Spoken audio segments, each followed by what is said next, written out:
Hello, welcome to Collaborative Connections podcast sponsored by KLM Consulting Marketing and Management. This podcast is designed for small business owners and entrepreneurs looking to grow, streamline, and succeed. I'm your host, Kelly Lorenzen, business owner and passionate advocate for small and family-owned businesses. Running a business can feel a little overwhelming, but you don't have to do it alone. On this show, we bring together industry experts, fellow entrepreneurs, and people who have been there, done that.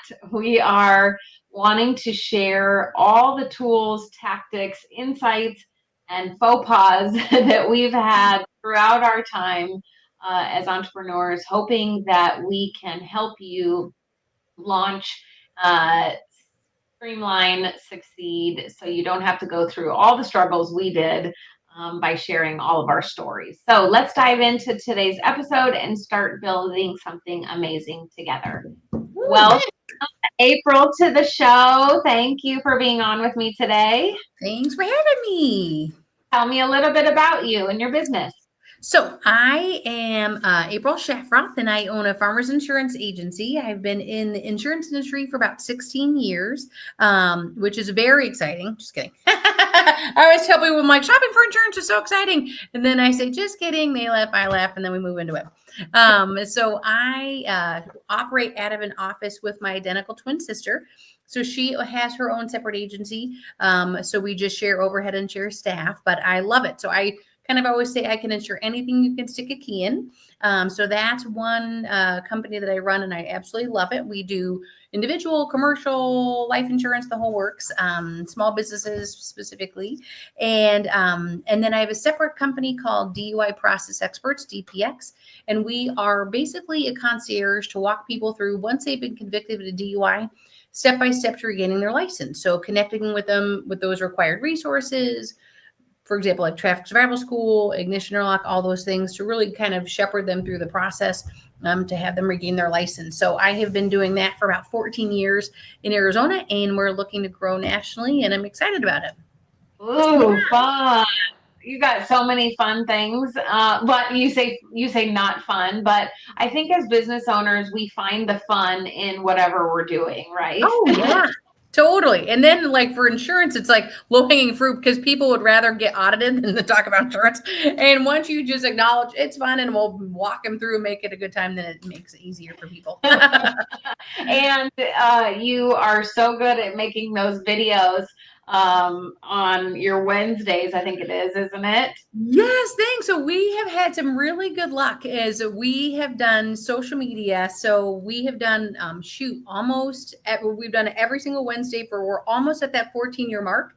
We've not missed a week, and it is just a kick. So we try to do informational, totally fun. Today we shoot them on we post them Wednesdays roughly around noon, and it's just wild because I always say the things we do for insurance, but I'm very lucky to work with an incredible team that I'm like, wiggle this, say this, do this. And so we try to make it fun and relevant. Like Labor Day's coming up this weekend. So we made just very fun, like trendy stuff, but we talk about insurance topics. And so in our agency, we only measure 1 week out for that first week. And between our platforms, we're anywhere between 30 to 50,000 views in a week, which is just wild. And it's cool because we've had really good luck as business owners. You have to kind of just try this and try that and whatever. And, especially in social media, people are so hesitant to like say, I don't know what to say or whatever. And so we just kind of got over ourselves and just get it out there. And sometimes it's amazing. Sometimes I'm like, well, it's content.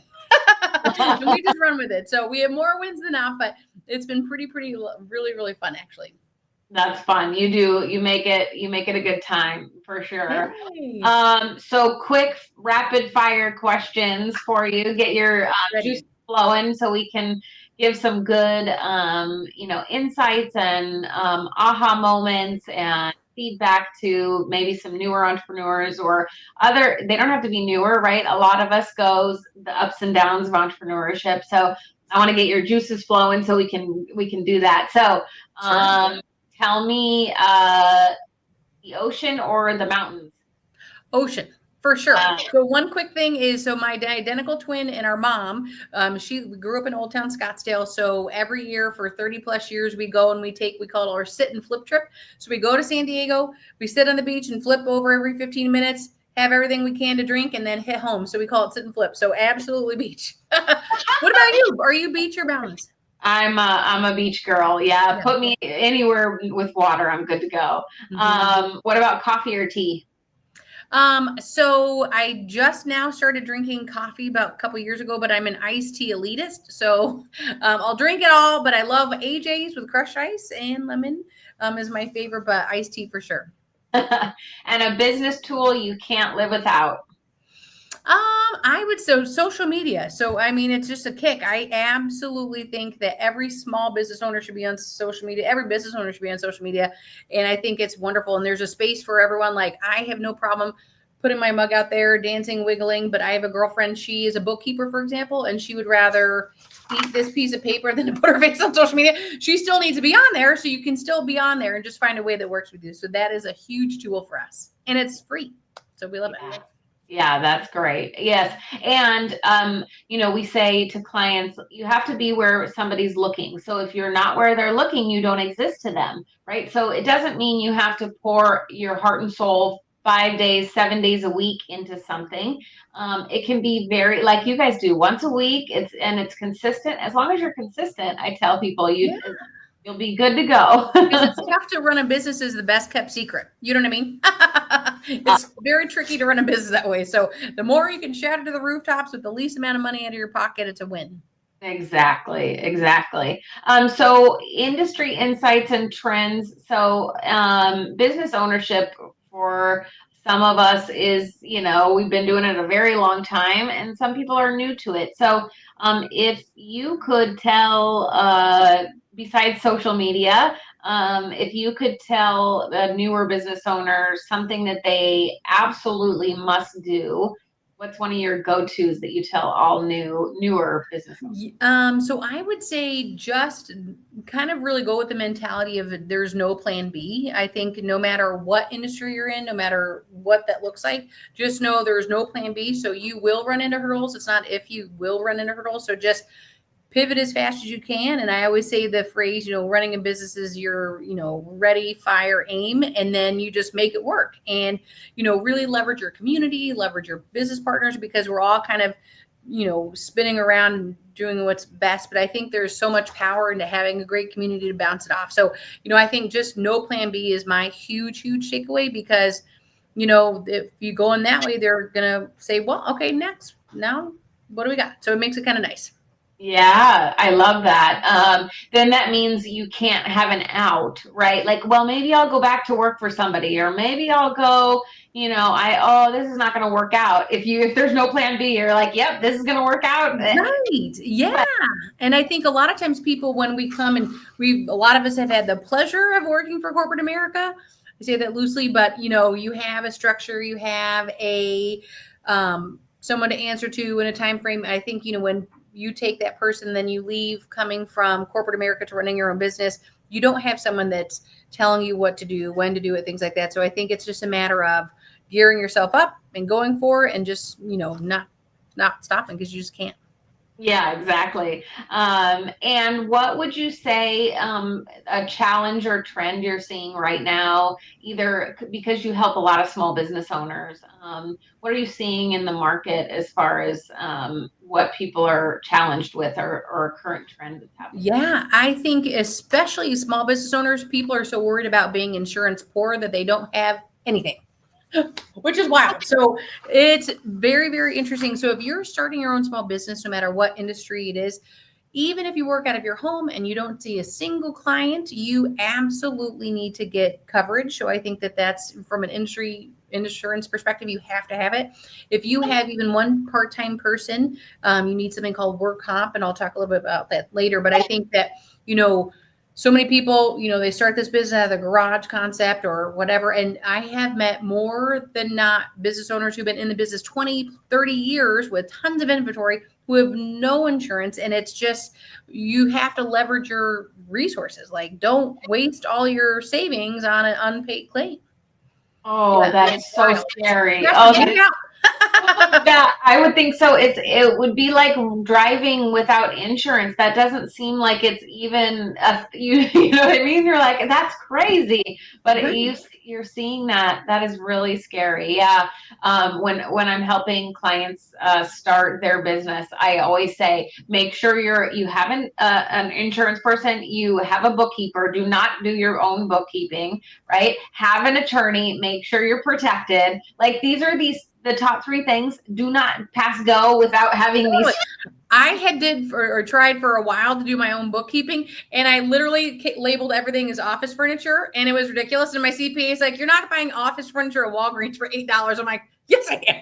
It was just so painful, and he's just like, "Oh my gosh!" So now I pass the baton to someone to strip that out because it's just not worth it. And then I wait till the final hour just because that's just what we do. We always do, right? Yeah, Building the airplane while we fly it. That's a totally, classic business ownership. totally. So key lessons and your business journey. Can you tell us a little bit about your background and where you came from? You said you had the privilege of being in corporate America. I luckily had never had to do that. I've Oh always been, no, my whole adult life I've been in business ownership. So I no, never have to do that. But I hear horror stories. right, totally. So tell us a little bit about your journey and maybe some successes and challenges along the way. Sure.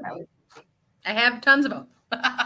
Both sides, but I have like I graduated from ASU and I've always been in sales and I've only had one W-2 job in my whole life for like 2 years. God bless us. I worked at the Scottsdale Culinary Institute.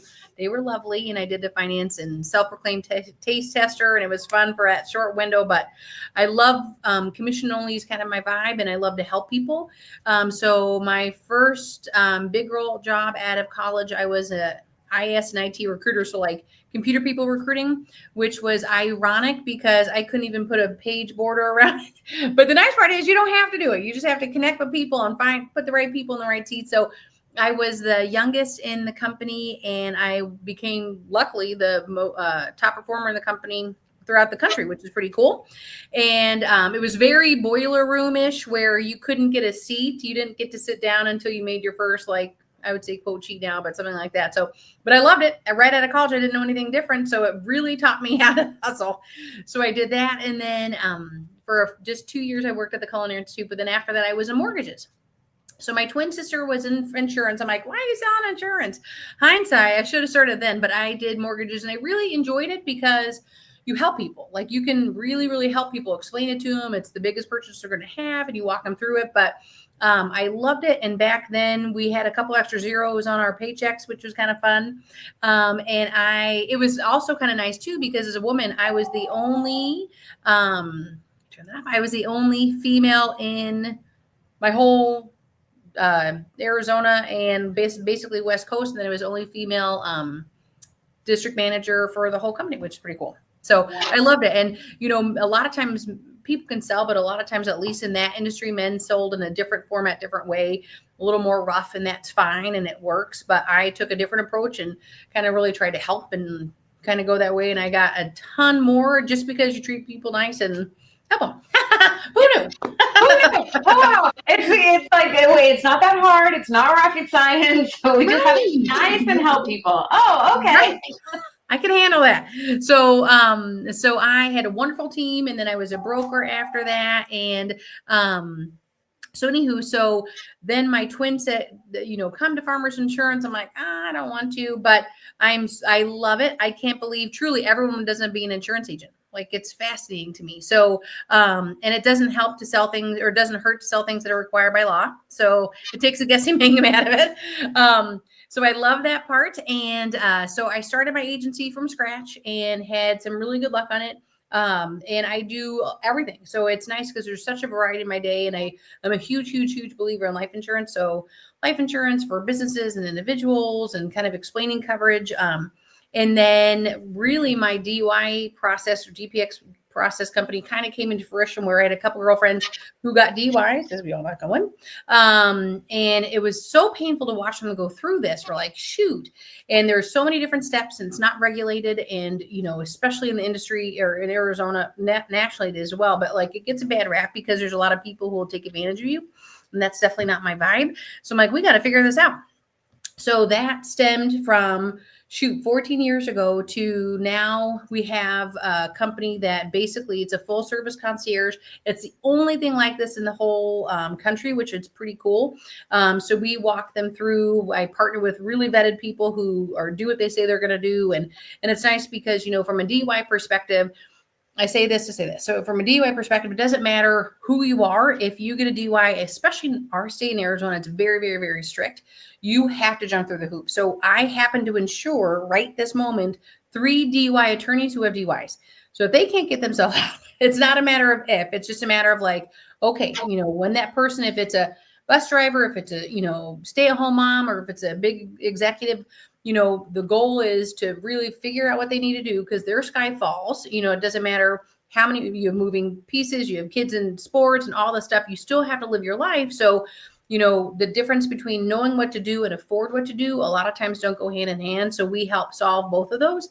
It's been ridiculously rewarding. It really has, because so many people, when they get a DUI, they freeze and they don't do anything. And if you go online, there's stuff on a resource on a website, but then research a website. We don't know where to go or who to do or whatever. So people don't do anything.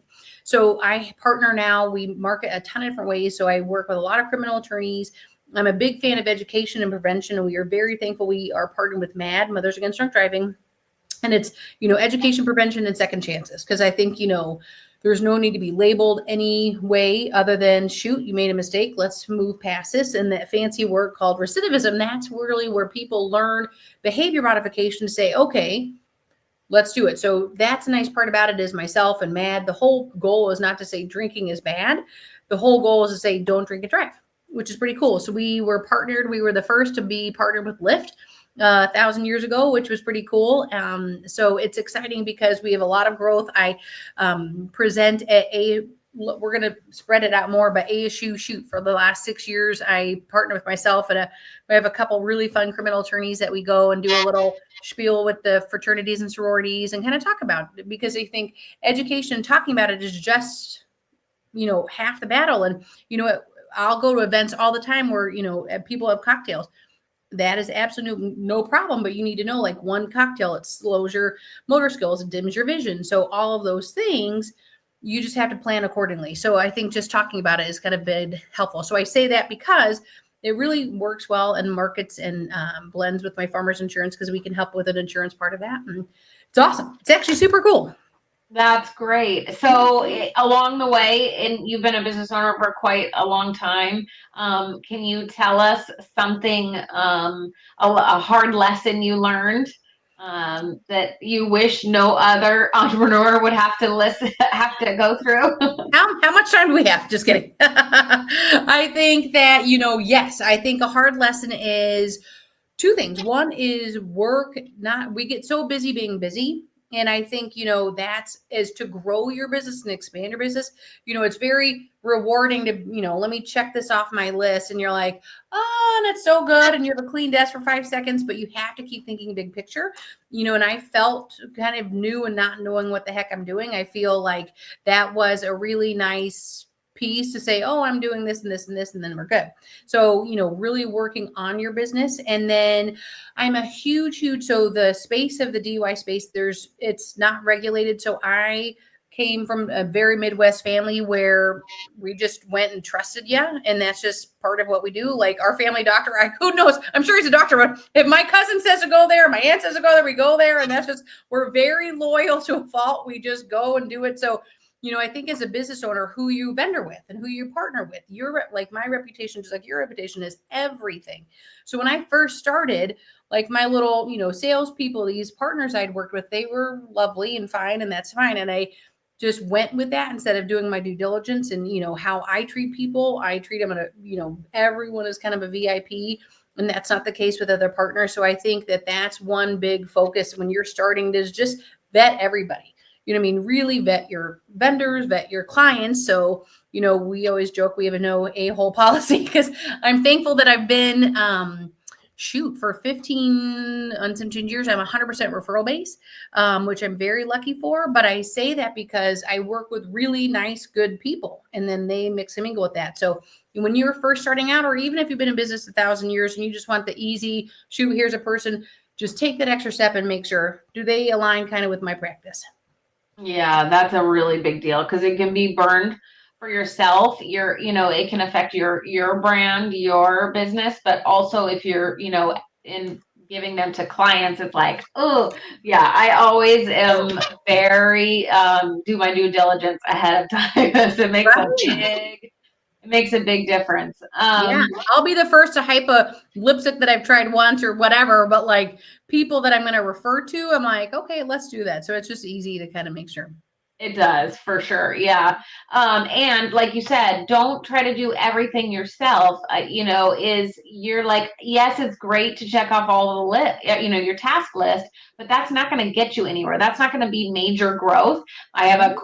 a coined phrase that's do what you love and outsource everything else because stick to what you are really good at and what you're really passionate about, and then Right. make sure everybody else on your team can do everything else because we have to have space as owners to see the big picture, to keep the growth going, that be the visionary and keep the growth going. I Otherwise, think we it's so true because so many people are like, well, I can do it. Or like from an agency perspective, they're like, I don't want to pay someone, you know, that's another whatever, 40, 50 grand, whatever that is for their salary. I don't want to pay it. But then I always tell people like, think about how often, there we go. Think about how much more you can grow for that, you know, how much more. So like Amy, I work with really, really, really amazing women, but Amy is our commercial specialist. And so I like her. I'm more big picture. I'm more of a, hey, I'll work the crowd. She likes that fine detail stuff. So that's her deal. exactly. Well, and I used to think like hire people that you could train and teach, and now I'm like I'm just hiring everybody who's smarter than me in the particular thing they're really good at, and then Right. you don't have to be perfect at everything. You just hire some people that are smarter than you. Yeah, that's the way to do it. And then it's fun. That's my big thing is, yes, you can definitely have on the corporate America side really good, you know, coworkers and environment, but it's hard because you have so many out of control factors in this. So owning a business, I think that's my biggest key to success is have a blast. Hire the people you want. And literally, there is not a day, true, I'm very thankful. There's not a day since I've started, even before, that I have not had tears in my eyes laughing at some point throughout the day because it's just fun. You're pouring your heart and soul into it. Just make it fun. And people get hesitant because they're so used to the you know, rule box that you have for corporate America. So if you're doing it now, or if you have a staff that, you know, for whatever reason went sideways and it's not as fun, pull it. I think people are so hesitant to pull quickly if it's not the right person, that right seat, because they don't want to rock the boat. They don't want the headache of finding staff. And that's my big key to success is find that right fit, because life is too short to horse around with fussiness and, you know, people not doing what they're supposed to. That's right. Hire slow, fire fast. Yeah, totally. Totally. If you could go back in the first year of business, what advice would you give yourself? I would say probably just exactly like we're doing, sub out faster. I think that's my biggest thing is I was the person that, and we still as business owners, we work a million hours, you know, a week, and I love it and it doesn't feel like work, so I'm not worried about it. And I'm thankful that my job, I can be in, you know, air conditioning in my pajamas at midnight and crank stuff out. So I'm thankful for that. But I would have definitely some things out way earlier because I'm like, oh, I could do that or that, and you can only have a certain amount of time in the day. So, you know, I really learned to leverage that later than sooner. Good. That's okay. That's okay. As long as you learned Yeah, it. totally. What would you say? What would be your answer? I would say the finding people smarter than you and outsourcing it sooner. The same for sure. In my very first business, Right. oh, I love oh, a very long time ago. that's awesome. If you could go back to your 10-year-old self, what do you think she would be proud of? I would say it's funny you said I just asked this question to someone else, which is just a kick. That's funny you said that. So I would say I think it's cool because I've always been in sales, always kind of been a chit chatter for sure. But what I'm really, really proud of is I've kind of created two separate companies from scratch. Like the nice part is like farmers, it's a franchise without the franchise. So farmer sells itself, which is half the battle. So I love that. But really creating my book from scratch, growing it, being referral based is I'm very thankful. And that's exciting because it's just kind of a cool legacy thing that I have two little kids that I can do. And then my DPX gig, it's pretty cool because it's been a concept that I've wanted to do for so long. And the fact that I get to talk to people and they're like, oh my gosh, that's the best idea. So to create something out of nothing is awesome. Oh, And where I want it to grow is going to be so cool. So my goal is, when you think of rideshare, most people think of Uber.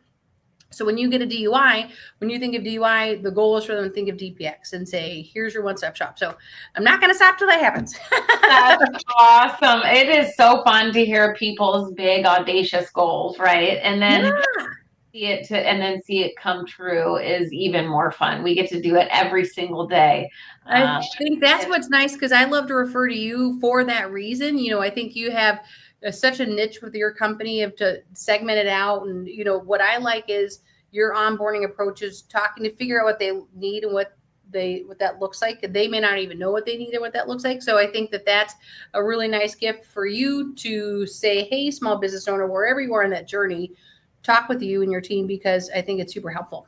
yeah, well, and my bigger purpose and my underlying why is the driver is making sure small businesses have a fighting chance at success. So our next generation has the opportunity to own small businesses. I mean, I come from a very long. My grandma was an entrepreneur. Oh, really?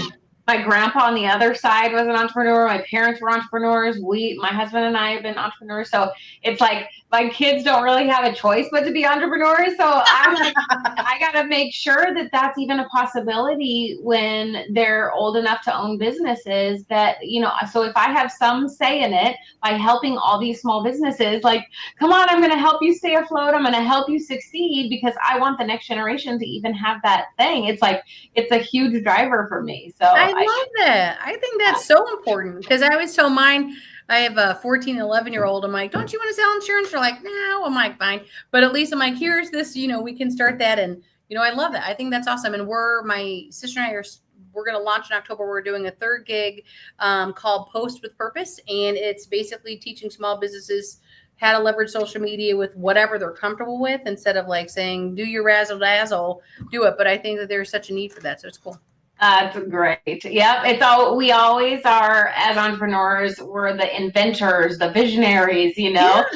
and then we need people to be the implementers. So that's why that's what our favorite part is being the implementer to all the fun ideas. I know, that's so cool. Somebody called me their balloon holder, right? Like let me hold That's the a great analogy. I love that. That is you should make that as a logo. That's a very good idea. So tell me, a lot of times clients come to me and they figure out like business development is so many things, right? And one of the things we teach them is collaborations and communities and networking and being a part of things bigger than just themselves. They're siloed, they're an entrepreneur, they're all in their own world, and I say you have to come out of that and be a part of things, Right. have a networking group, be a part of an organization, serve on a nonprofit board, or help nonprofits in some way. Can you tell me about some fun organizations that you love, that maybe other entrepreneurs could get involved in?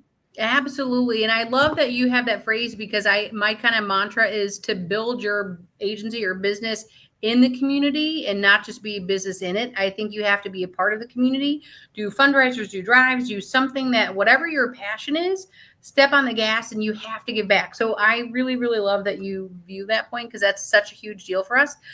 So we do a handful of things actually. So nonprofit and really giving back is kind of my my why. I love it. And you make such a difference. And I think that's so cool is it doesn't have to be hard. I think a lot of times people say, I want to, but I don't know how, or I want to, whatever. So we have had success now. It's a really pretty flattering where we do tons of fundraisers throughout the year, and it encourages small business owners to, even if it's just to, I say this for example. So we do a water drive. It's our ninth annual Salvation Army water drive that we go to Maryville. And I do that specific location because in that community, there's so many people who don't have cars. So they go and drop off water to houses, and there's so many houses that don't have electricity. So the impact is a little bit greater there.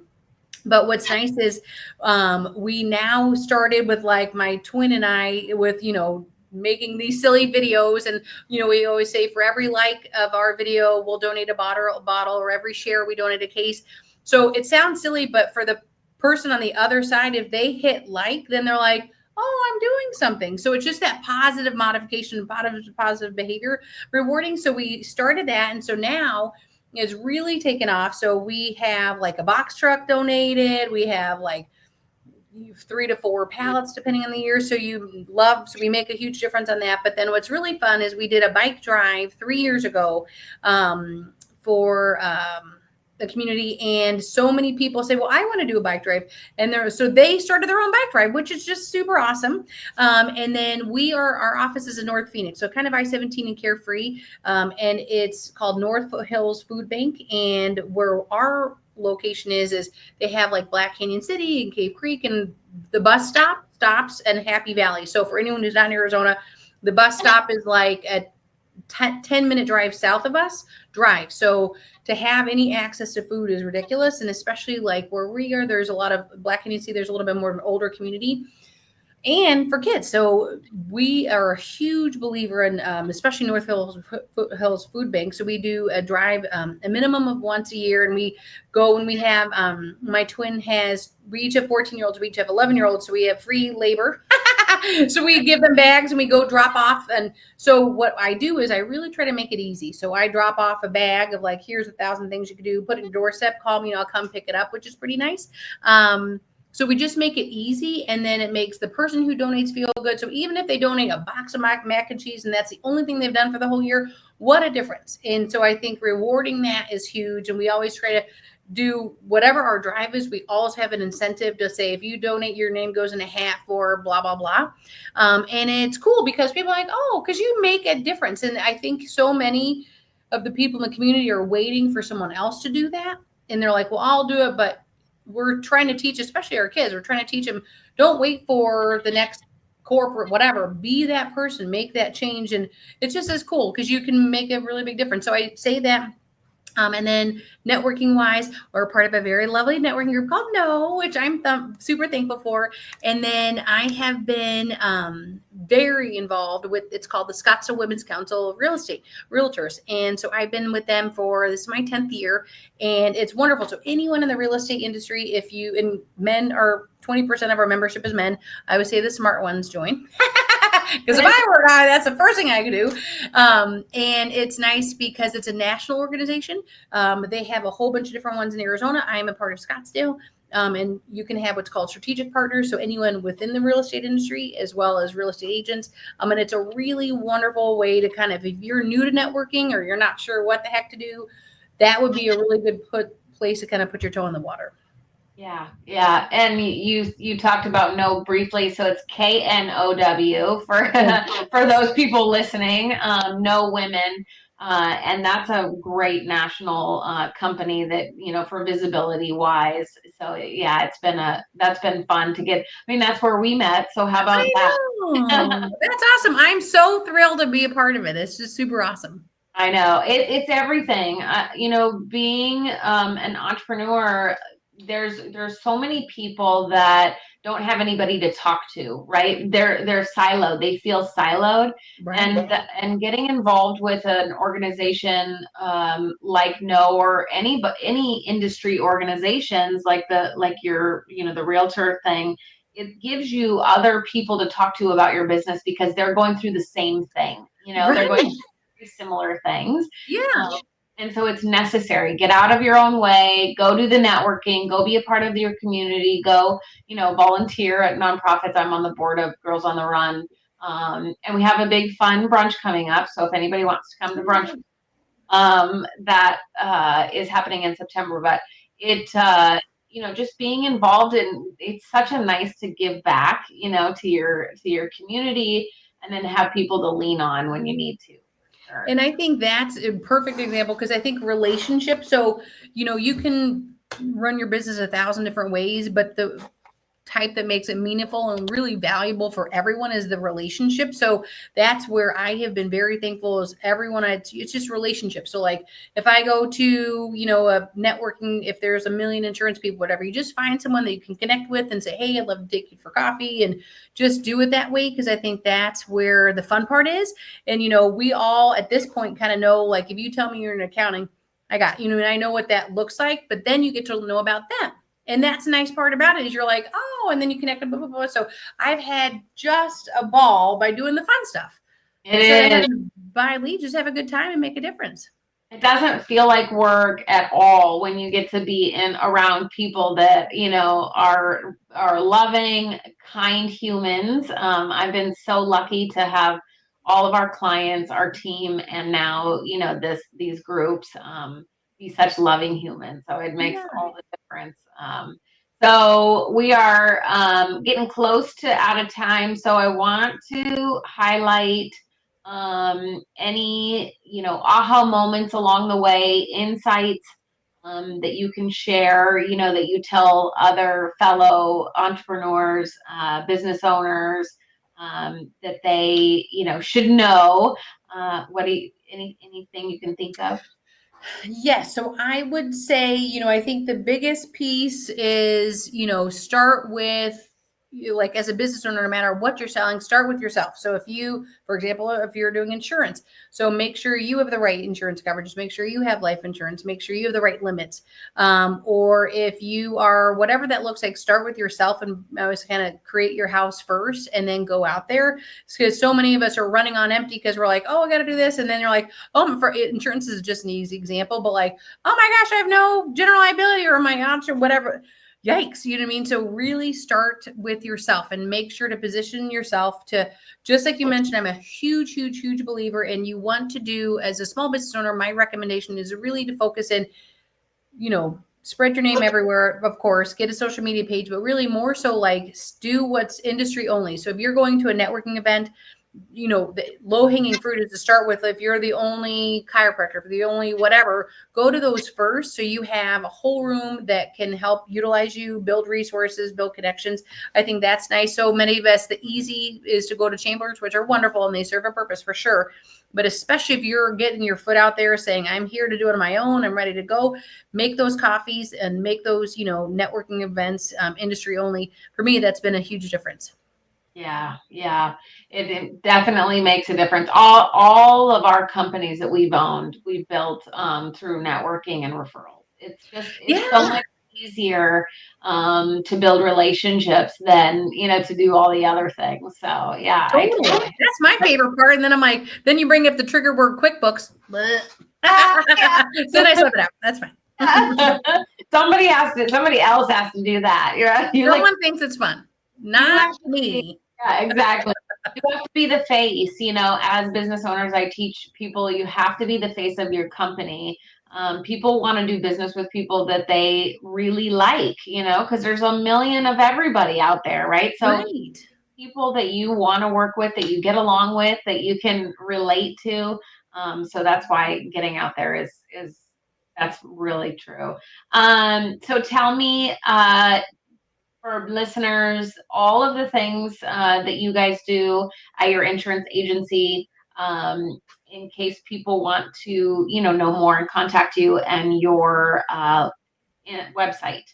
I would love that. Absolutely. So my website is Insurance in AZ. So insurance in like abbreviation for AZ for Arizona.com. And with farmers, so own a farmers agency, but the nice part about it is farmers is really flexible. If we cannot insure whatever need you're looking for, I can broker it out. So there's really not anything I cannot do, which is really exciting.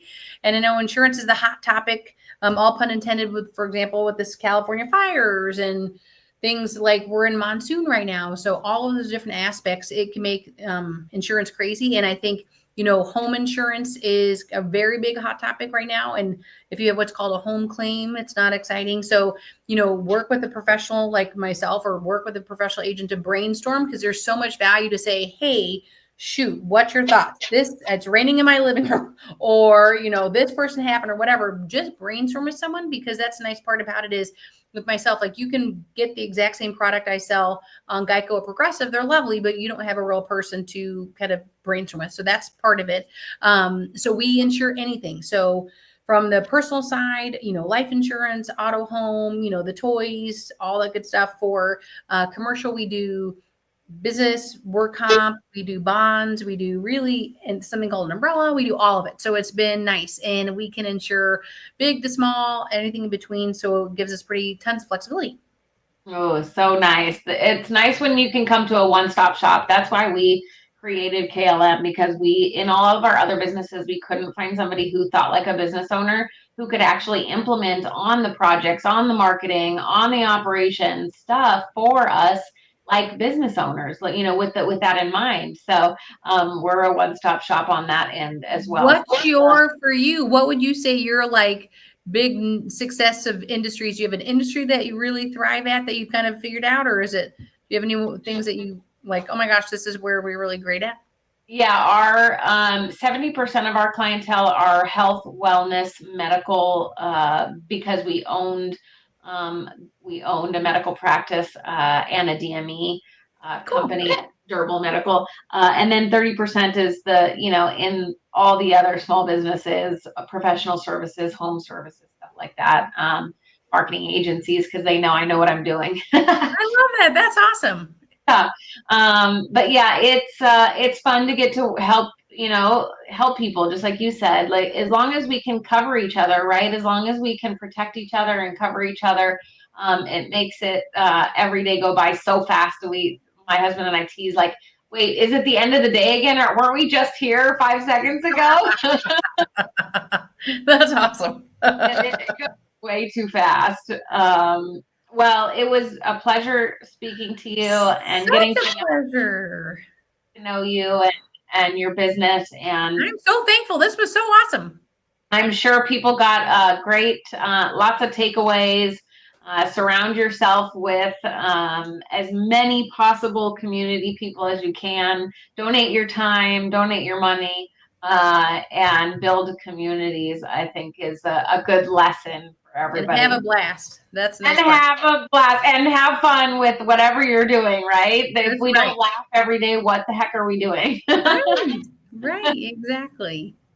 We've been listening to Collaborative Connections podcast, sponsored by KLM Consulting, Marketing and Management. We specialize in helping small business owners like you simplify operations, improve marketing strategies, and build strong partnerships so you can focus on what you do best.